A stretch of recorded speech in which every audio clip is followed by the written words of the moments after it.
नमस्कार, बहुत स्वागत है सभी दर्शकों का। मैं मीरा राजपूत।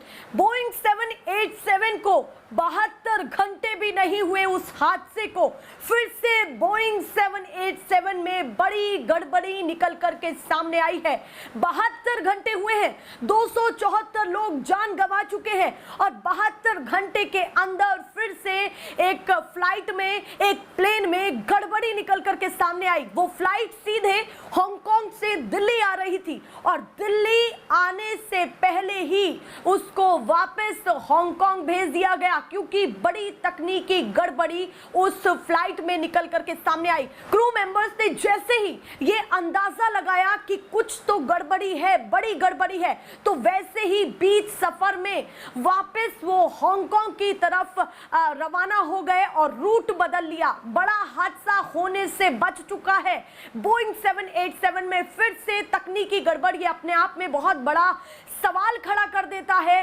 एयर इंडिया की साख पर भी बड़ा सवाल है, बोइंग 787 की साख पर भी बड़ा सवाल है और इस विमान के साथ साथ एक और विमान में भी बड़ी गड़बड़ी के कारण हादसा होने से बच गया है। 250 जानें बच चुकी हैं। ये जो दूसरे मैं फ्लाइट की जिक्र कर रही हूं, ये सऊदी से लखनऊ आ रही थी। ये सऊदी का प्लेन और इसमें 250 हज यात्री शामिल थे। आप सोचिए, 250 हज यात्री शामिल थे। इतनी बड़ी गड़बड़ी कि 250 लोगों की जान को बहुत सूझबूझ से बचा तो लिया गया है, पर पहिए में सीधे चिंगारी लगी और चिंगारी के बाद धुआं उठा, यानी कि लैंडिंग के दौरान। और जैसे ही पायलट ने ये देखा तो तुरंत ही उन्होंने एयर ट्रैफिक कंट्रोल को सूचित किया और वहां से वो जो सेफ लैंडिंग वहां पर कराई गई और तुरंत ही फायर ब्रिगेड को ला करके वहां पर उस स्थिति को संभाला गया। जो पहिए में चिंगारी निकली, जो धुआं उठा, उस स्थिति को संभाला गया और तुरंत ही तमाम 250 हज यात्रियों को उस प्लेन से नीचे सुरक्षित उतारा गया तुरंत में, ताकि कोई भी गड़बड़ी ना हो पाए। सबसे बड़ी चीज ये है कि ये अहमदाबाद हादसे के बाद तुरंत ही 72 घंटों के अंदर ऐसी खबरें निकल करके सामने आ रही हैं जो चौंका देने वाली हैं। सबसे पहले मैं आपको यहाँ पर इन हज यात्रियों के बारे में बता देती हूँ कि कितने लोग उसमें सवार थे। ये तो मैंने आपको बताया ही, पर पूरी खबर आपको दिखा देती हूँ। ललन टॉप के हवाले से ये खबर आप अपनी स्क्रीन पर देख रहे हैं। इसमें लिखा हुआ है कि हज यात्रियों से भरी फ्लाइट में तकनीकी खराबी, पायलट की सूझबूझ से बची 250 जानें। अब सीधे क्या आगे उन्होंने विवरण में लिखा हुआ है, ये जरा देखिए। यहाँ पर लिखा हुआ है कि लखनऊ एयरपोर्ट पर सऊदी एयरलाइंस के प्लेन की लैंडिंग गियर में तकनीकी खराबी आ गई, जिससे लैंडिंग के दौरान फ्लाइट के पहिए से धुआं और चिंगारी निकलने लगा। सूचना मिलते ही एयरपोर्ट की फायर टीम मौके पर पहुंची और स्थिति पर काबू पा लिया। साथ ही सभी यात्रियों को सुरक्षित बाहर निकाल लिया गया है, ये कहा गया है। और ये फ्लाइट सीधे 14 जून को रात 10:45 में सऊदी से निकली थी और आज जो है 15 जून की सुबह 6:30 बजे लखनऊ के चौधरी चरण सिंह एयरपोर्ट पहुंचा। सबसे बड़ी बात यह है कि इसमें यह बताया जा रहा है कि टैक्सी वे पर जब इमरजेंसी हुई तो टैक्सी वे पर उस प्लेन को ले जाया गया और उन लोगों की जान को बचाया गया है। इसके साथ साथ आप दूसरी खबर देखिए, जो दूसरे प्लेन में बड़ा हादसा होने से बच गया है। यहाँ पर आप देखिए कि बड़ी गड़बड़ी निकली तो तुरंत ही उसको वापस हांगकांग लौटा दिया गया है। उसी बोइंग 787 को, जिस बोइंग 787 में हादसा अभी 3 दिन पहले अहमदाबाद में हुआ है, ये अपने आप में बहुत बड़ी बात हो जाती है। देखिए जरा स्क्रीन पर क्या लिखा हुआ है कि एयर इंडिया के एक और विमान में आई गड़बड़ी, हांगकांग से दिल्ली आ रही फ्लाइट वापस लौटी। ये दूसरी बड़ी खबर है। एक जो लखनऊ एयरपोर्ट पर आ रहा था प्लेन, उसमें 250 यात्रियों की जान बचाई गई है जो हज यात्री थे। उसके साथ साथ उसी बोइंग 787 में फिर से दिक्कत निकल करके सामने आई है, जो हांगकांग से दिल्ली आ रहा था। जिस बोइंग 787 में 274 लोगों को अपनी जान गंवानी पड़ी अहमदाबाद में। अहमदाबाद से थोड़ी दूर मेघानी नगर में जो क्रैश हुआ।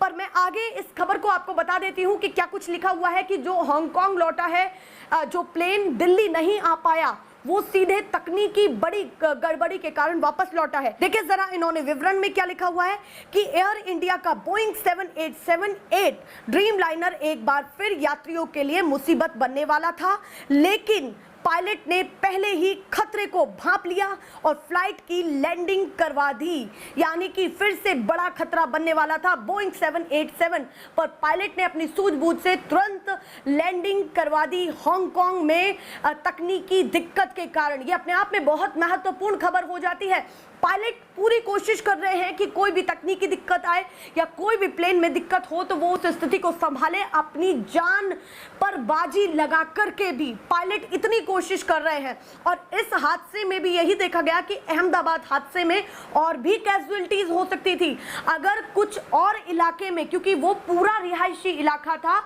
और जहां पर ये प्लेन गिरा वहां पर आबादी हालांकि उतनी कम नहीं थी पर कम थी और तमाम रिहायशी इलाकों के कारण। तो आगे मैं आपको बताऊं इस खबर को, देखिए जरा अपने आप में ये महत्वपूर्ण खबर हो जाती है कि क्या कुछ इसमें लिखा हुआ है कि ये देख फ्लाइट को वापस हांगकांग में लैंड करवा दिया गया। हाल ही में अहमदाबाद में एयर इंडिया की फ्लाइट क्रैश हुई थी। उसके आगे उन्होंने लिखा है कि एएनआई की एक खबर के मुताबिक एयर इंडिया की फ्लाइट A1315 बोइंग 7878 ड्रीमलाइनर सोमवार सुबह हांगकांग से दिल्ली के लिए रवाना हुई। पायलट को टेक ऑफ के बाद बीच रास्ते में तकनीकी खराबी लगी। ये देख उसने फ्लाइट का रास्ता बदल लिया और वापस ले आया। विमान में किस तरह की गड़बड़ी थी इसको लेकर अभी तक आधिकारिक जानकारी सामने नहीं आई है, पर सवाल यह है कि विमान जो है वो विमान वही विमान है जो बोइंग 787 जिसमें 274 लोगों को हमने गवा दिया है। अभी तो उन शव की पूरी तरीके से पहचान भी नहीं हो पाई है, अभी भी डीएनए सैंपल के द्वारा पहचान की जा रही है। उस बीच में 72 घंटे के अंदर एक और बड़ी खबर निकल करके सामने आ रही है।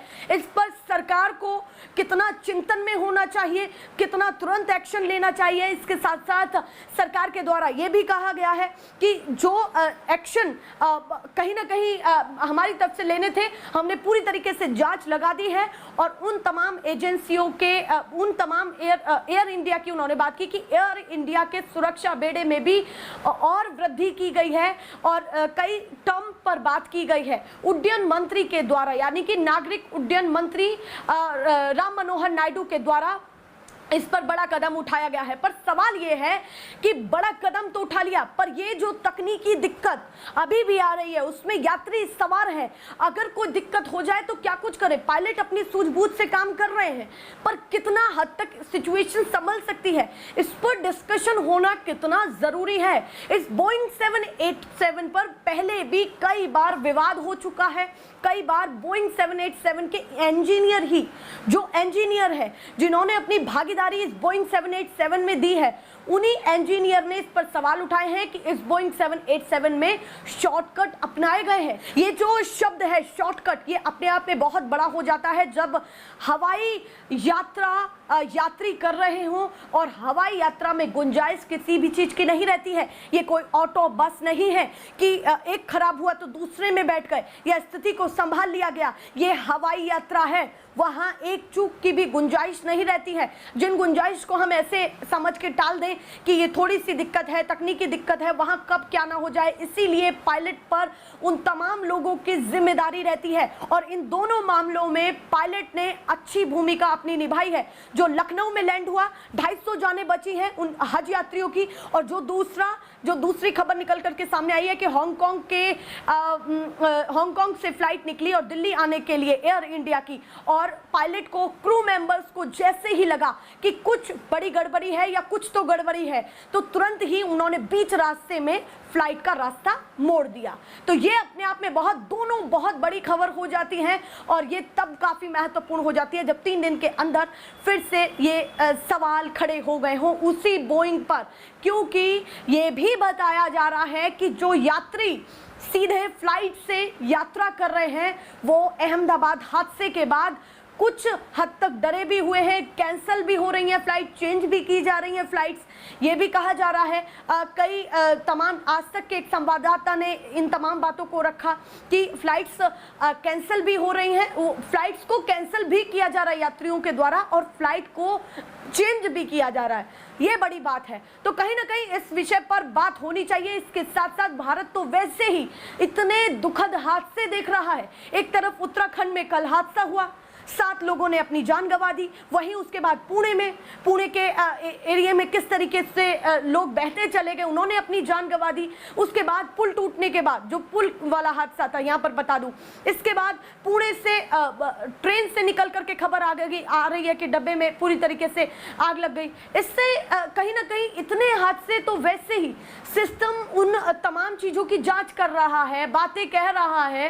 इस बीच में सवाल तो ये खड़ा हो जाता है कि यही बोइंग फिर से बड़ी मुसीबत तो नहीं बनने वाला है और इस पर क्या बड़े कदम उठने चाहिए। आप अपनी राय कमेंट सेक्शन में जरूर रखें, क्योंकि देश के मुद्दों पर नागरिकों की राय बेहद जरूरी है और मैं एक एक खबर आप तक दिखाती रहूंगी, चाहे जो जहां मिले ना मिले, पर तमाम खबरें जो छुपी हुई हैं या दिखी हुई हैं, तमाम खबरें आप तक रखती रहूंगी। फिलहाल के लिए नमस्कार। नेशनल पिलर, देश की आवाज।